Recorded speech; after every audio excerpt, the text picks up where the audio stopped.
Welcome to Off the Record Marketing Deconstructed. On today's episode, we're going to dig into our holistic marketing process. It's the process that we use with all our clients here at Five and Rise Marketing Solutions. I hope you enjoy today's episode. People do when they're looking for a company, a product, a service that they want to invest their time and money. For us to be able to go in and see where their brand is across all of those social channels. If you're 26 out of 26 on TikTok, then there should be some very easily convertible content and continuing the continuity of their online infrastructure to keep a good funnel going the whole way.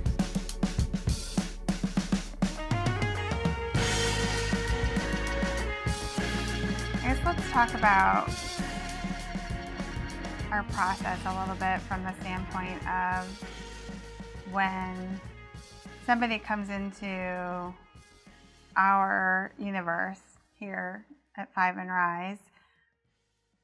They may come in thinking that they just want to run ads, or they just want us to do PR for them, or they just want us to do social media for them, or something like that. And I think that there's not much of an understanding about our process to get them to that point, as far as taking a holistic approach from who they are, what they're doing, what their voice message is, what is their history of what they've been doing, where they're coming from. And I want to make sure that when we're doing our, whatever it is that they've asked us to do, that we're taking a look at all of that from an overall standpoint. So I think it's I always kind of think of it as like a credibility thing, right? If you do one thing really, really well, there are still other ways, other avenues for a user, a potential client, a potential customer to view you, find you, right? If we do ads really, really well, that's great. But what percentage of your customers are local and finding you through word of mouth and Googling you and going straight to your organic Facebook feed?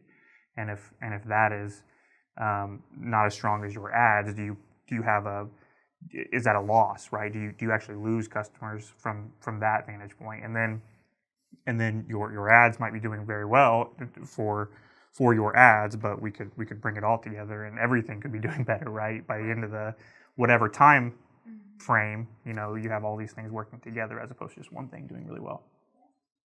Well, and I think as like business owners, like it's super easy to look at marketing as like just social media or just ads. And it's like, as a small business owner, medium business size owner, like it can be easy to come for one solution. But like that's where we come in and make it where it's like that's just the tip of the iceberg. There's so many more levels to marketing and being able to look at it like from that holistic approach. I feel like with us giving the background information on, what we saw when we looked through all their profiles, all their online, spaces, going through the assessment and showing them just the areas that we think both that they're doing well and the areas that we think they can improve upon or we could help them improve upon. Just kind of showing how those all work together and those work in tandem and they're not all completely separate and individual, and that they're kind of a cohesive, group that will help put it together. I actually think Jen should backtrack a little bit and talk about the brand assessment piece that we do, because in my experience working with brands and agencies from the brand side, it's always been like a one-for-one relationship, right? What's the problem and how can the agency support it? How can the experts in that case solve that problem? And I'm not saying that's bad necessarily, right? But to our point about the holistic point of view, the path of trying to make sure everything is working together to build to grow potential, right? It's not just about bringing in leads; it's about the overall potential and maximizing that. And so I think that's a unique thing that in my experience I've not gotten from agencies, that initial kind of overall brand assessment. Yeah, I think it's interesting because we have it as a piece on our website, which, we're in the same situation, right? a lot of times people will ask, well, how come your social media doesn't look, as good as it could look, or how come your website, and it's always a work in progress, and we're working on so many different things, right? That's kind of the cliche answer from an agency standpoint is we're so busy working on other people's stuff or other brands, messaging or other brands, I guess, stuff, that we don't always put the time and effort into ours, which I know that is something that we're actually trying to change and that we're working through. But one of the things on our website is that there is a piece there that, or a button that people can click and do our brand assessment. And I think a lot of times visitors to our website see that and they think, oh, that's just clickbait, or it's, something they want to get them into our system. And in all honesty, it is. But at the same time, if they start working with us and haven't done that brand assessment, we do it, right? So we do that brand assessment as a piece of looking at where their company is, where they want to go, and how do we make that messaging and the creative consistent across the board. And so our brand assessment really does take a good look at their overall brand.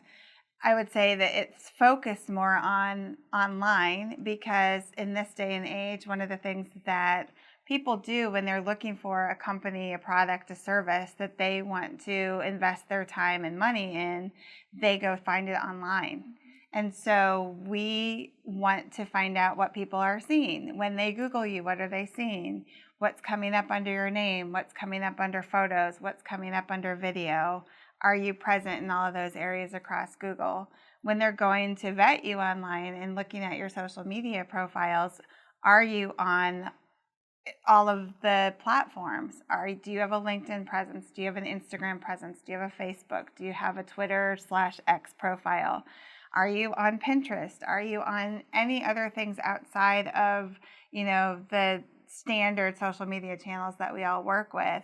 And what does that look like? We have gone in and looked at companies that we've started working on that may have come into our, universe, so to speak, which I use that a lot, and they just want to run ads. Well, if I'm running ads for you to get leads, for those to convert into potential customers, clients, they're going to go find you online. So what are they seeing? This ad says one thing, but when they go find you on Facebook or look at your Facebook page, is your messaging the same as what they're going to see across Instagram or LinkedIn? So often those messages are very different, which makes the whole picture of your brand inconsistent. And so it's less likely that people know what they're getting when they come to find you. And so then it's less likely that they're interested in doing business unless they try and find another way to follow up with you, have a conversation, set an appointment, those kinds of things. So it makes it really important to look at where you're at and how do we make that consistent across your entire landscape, right? When they go to find you. And so we look at all of those things. We look at what's your profile look like across your social media. What does your Google My Business look like? Is it up to date? Are you posting to it? A lot of brands, marketers, don't know that you can actually post to Google My Business like you would a social media channel. So if I'm posting something on Instagram, why don't I just go ahead and post that across all of those channels? In my experience, a great place to advertise promotions or deals, or those do really well on Google My Business. Yeah. And so we have a checklist that we go through when we audit, so to speak, all of these different platforms that companies could potentially find themselves in and score them. I think usually it's at about a 100-point scale. I think as platforms change, we change our checklist on a regular basis. But so often people think, oh, our it's really good. We can just start running ads. We can start driving people to our website. We can start doing our PR. We can start doing our podcast videos, all of that stuff. But they're not understanding that there's inconsistency across what they're doing. And so a lot of times we'll do that audit and find out that they may have a 26 out of 100. And they're super surprised at that. And then we give them a checklist of these are all the things that we need to get in line before we can actually start the other project that they came to talk to us about. And it's something that we can help them with, or we just give them the checklist, and that's something that they can work on, or their in-house team can work on alongside whatever it is that we're doing. But we want to make sure they have a good picture of what's going on. So it's not just a loss leader on our website. Well, I mean, it is good for us, you know, it's good for us to be able to go in and see where their brand is across all of those social channels, but it's also good for them to see that number, like bringing that 26 out of 100 to their attention, because so many business owners can get lost in the day-to-day and get to, you know, maybe they're only on Facebook and Instagram and they put all their eggs in those baskets, where there's now a whole social landscape that they might be neglecting, and that's potential audience members that they could be attracting. Right.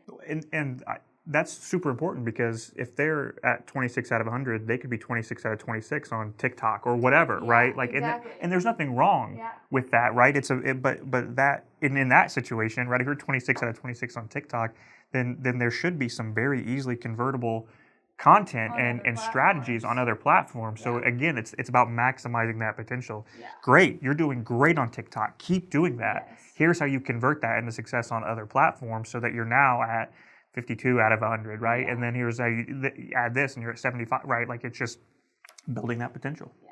It's about keeping the continuity of their online infrastructure to keep a good funnel going the whole way. Because if you're going to call like their social media presence a road, and then you get them to their website where they actually fill things out and you get their information in your system and you get them to convert, it's like a road leading to a cliff with no bridge.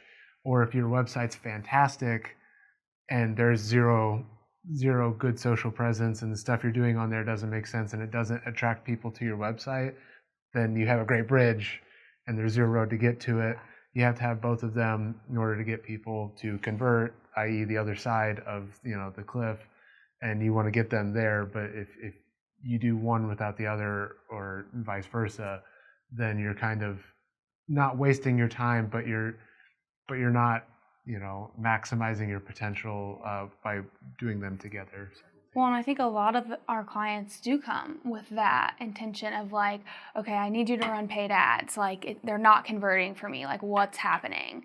And then like we do the audit, and it's like looking into their website, and it's like, okay, well, just from this audit, like the website's the problem. Like, that's where they're not converting. Like, we have the ads, the creative, the copy is good there, but that piece, the bridge, is not there to get to that website, to get the conversions from there. Well, and you know, something that I think business owners or the point person that's working with an agency don't want to hear, and Kirk's our ads man. He's our modern day John Hamm, right? Like, he's in the ads manager every day, and I like that's a tough position, because what a lot of business owners who are running ads and spending their hard-earned budget on paid ads, what they don't want to hear is that even if you don't convert someone, that doesn't mean you won't convert them down the road, right? Like, if someone sees your ad and maybe they're kind of on the fence, or it's a very positive experience for them in seeing that ad and they want to learn more, but then they need to talk to their spouse, and they need to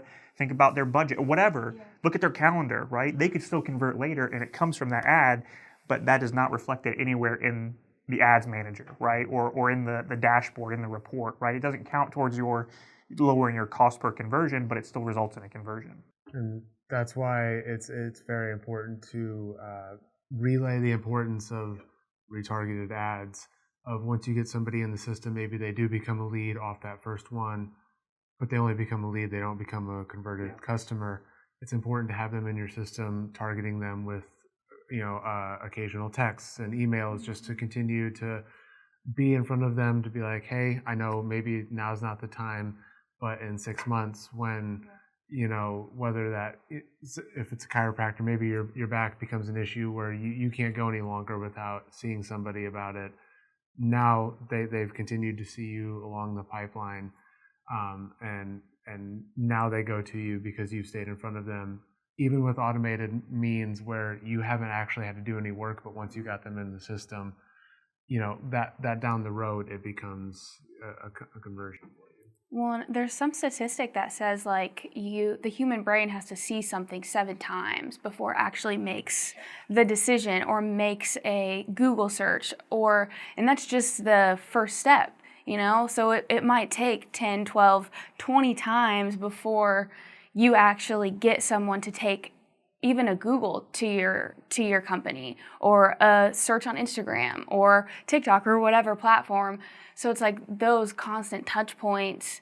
It's a process. Like the customer journey is a journey, and that it's so important to remember that at the end of the day. I think it's interesting too how people think, well, I'm doing so good on my Facebook page.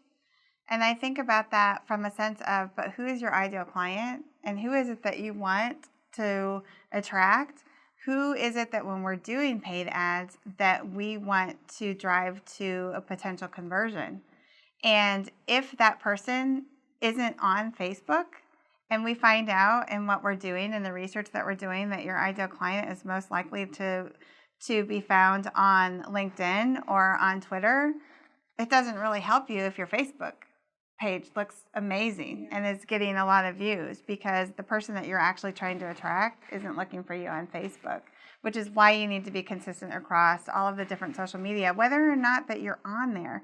So we have a lot of clients that aren't as present on LinkedIn as I feel that they should be, because LinkedIn is actually a huge search platform, and they've partnered, not in the partnership business transactional sense, but with Google, that now when you actually Google something, it is more likely that you're going to find an article pop up on LinkedIn, or it's going to send you to a LinkedIn profile page to discover somebody that's written or shared something on that topic.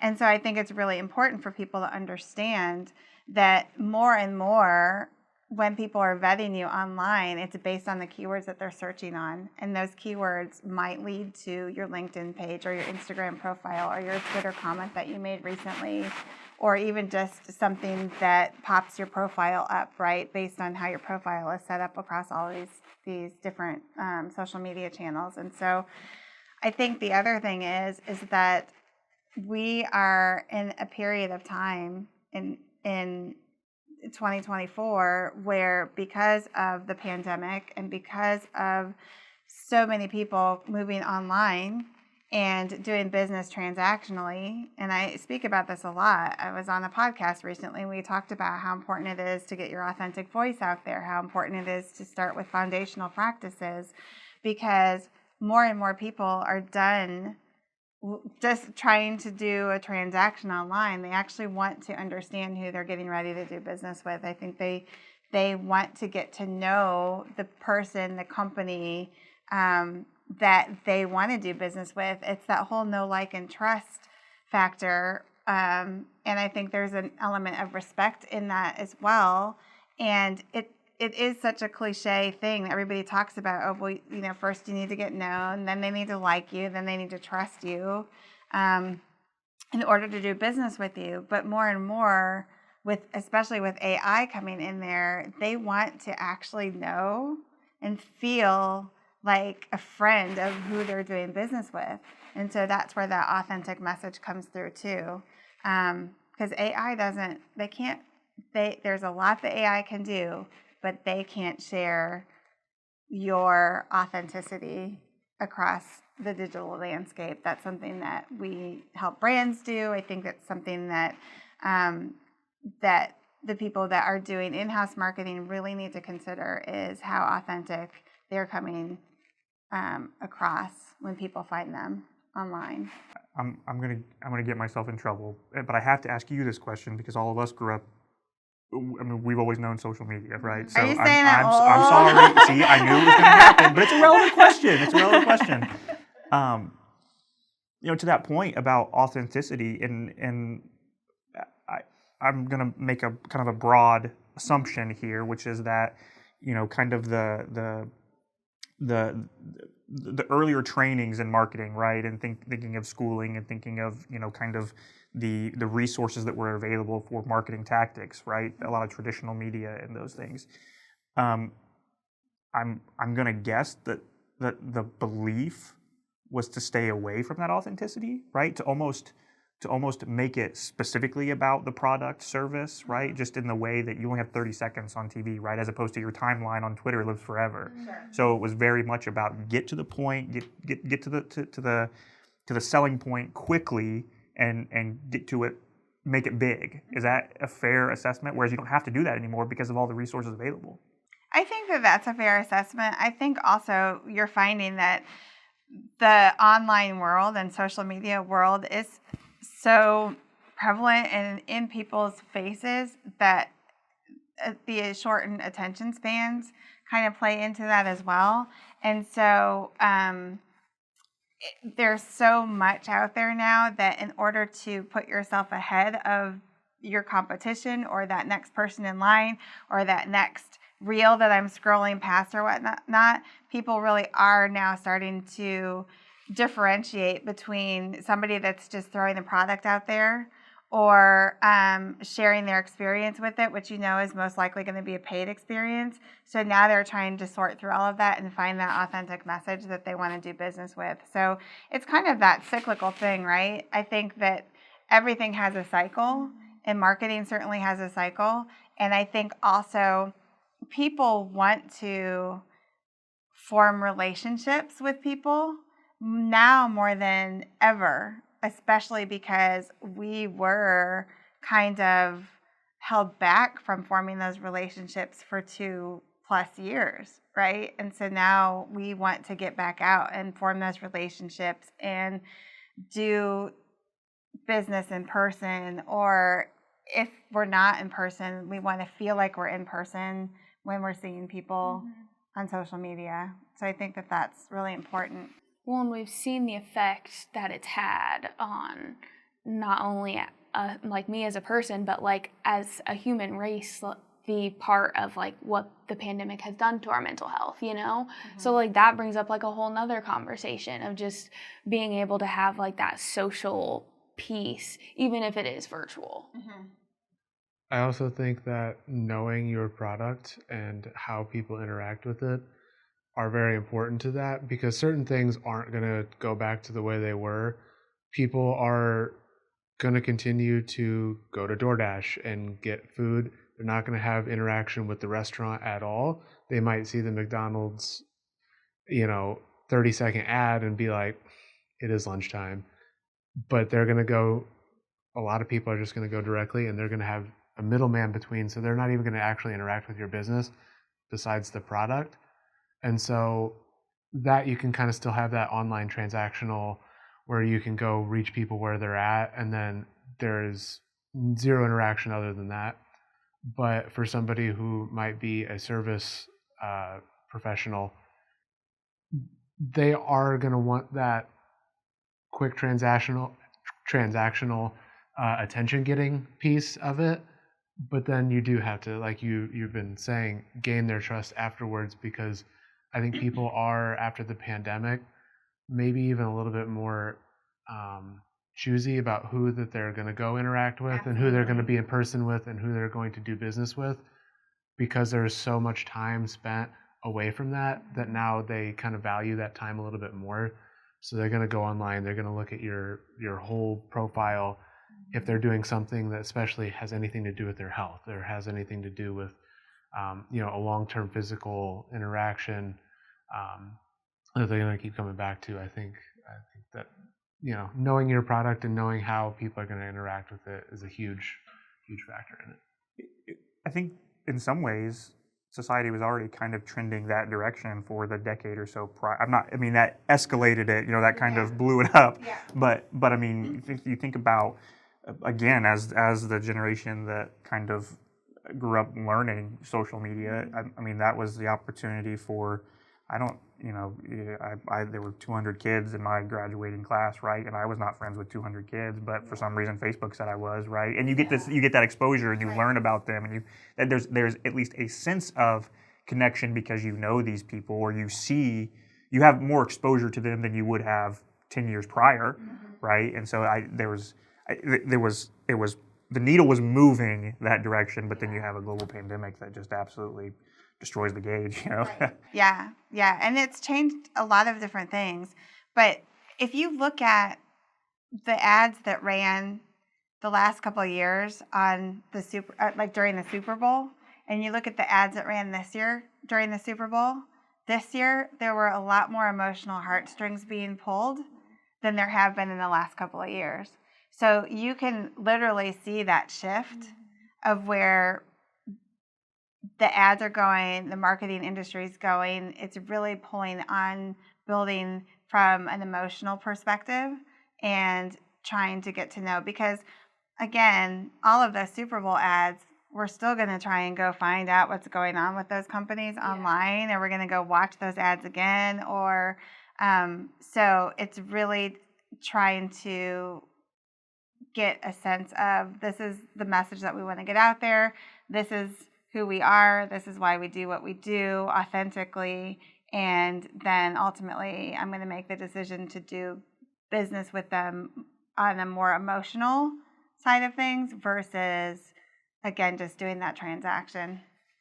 Well, and my family was talking about them after, and they were like, why are they doing that? And I was like, are you still talking about it? That's exactly why. You're still talking about it. We're still having conversations about the ads, the brands, the concepts behind the ads. And it's that's the point. That's where it all comes from, because again, like you said previously, all the information about the products is in our computer, in our pocket, in our smartphones. So they have access to it, but it's how we remember how we feel, not necessarily the message. And that's what drives us to find out more information about them online, which is why it's important to make sure that your messaging is consistent and conveys what you want it to across the entire marketing landscape now. Thank you for listening to today's episode of Off the Record Marketing Deconstructed. If you would like more information about our team, you can follow us on social media at 5 and Rise, or you can visit our website at 5andrise.com. We invite you to share, subscribe, and leave us a review, and tune in to our next episode.